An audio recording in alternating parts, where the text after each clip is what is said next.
A reading from the first book of Samuel. David said to Saul, "Let no one lose heart on his account. Your servant will go and fight the Philistine." But Saul answered David, "You cannot go and fight the Philistine. You are only a boy, and he has been a warrior from his youth." "The Lord who rescued me from the claws of lion and bear," David said, "will rescue me from the power of the Philistine." Then Saul said to David, "Go, and the Lord be with you." He took his staff in his hand, picked 5 smooth stones from the river-bed, put them in his shepherd's bag in his pouch, and with his sling in his hand he went to meet the Philistine. The Philistine, his shield-bearer in front of him, came nearer and nearer to David, and the Philistine looked at David, and what he saw filled him with scorn, because David was only a youth, a boy of fresh complexion and pleasant bearing. The Philistine said to him, "Am I a dog, for you to come against me with sticks?" And the Philistine cursed David by his gods. The Philistine said to David, "Come over here, and I will give your flesh to the birds of the air and the beasts of the field."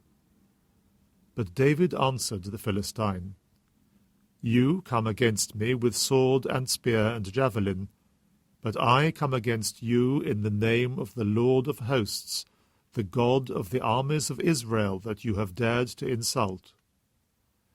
Today the Lord will deliver you into my hand, and I shall kill you.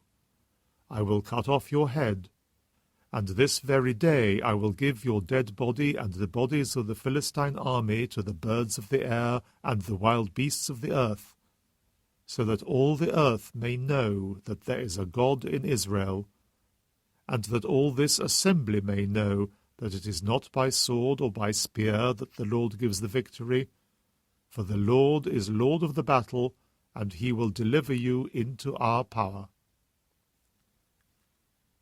No sooner had the Philistine started forward to confront David than David left the line of battle and ran to meet the Philistine. Putting his hand in the bag, he took out a stone and slung it, and struck the Philistine on the forehead.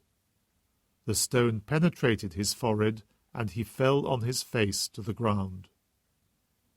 Thus David triumphed over the Philistine with a sling and a stone, and struck the Philistine down and killed him. David had no sword in his hand. Then David ran, and standing over the Philistine, seized his sword, and drew it from the scabbard, and with this he killed him, cutting off his head. The Philistines saw that their champion was dead, and took to flight. The Word of the Lord. A reading from the Holy Gospel according to Mark. Jesus went into a synagogue, and there was a man there who had a withered hand. And they were watching him to see if he would cure him on the Sabbath day, hoping for something to use against him. He said to the man with the withered hand, "Stand up out in the middle." Then he said to them, "Is it against the law on the Sabbath day to do good or to do evil, to save life or to kill?" But they said nothing. Then, grieved to find them so obstinate, he looked angrily round at them and said to the man, "Stretch out your hand." He stretched it out, and his hand was better. The Pharisees went out and at once began to plot with the Herodians against him, discussing how to destroy him. The Gospel of the Lord.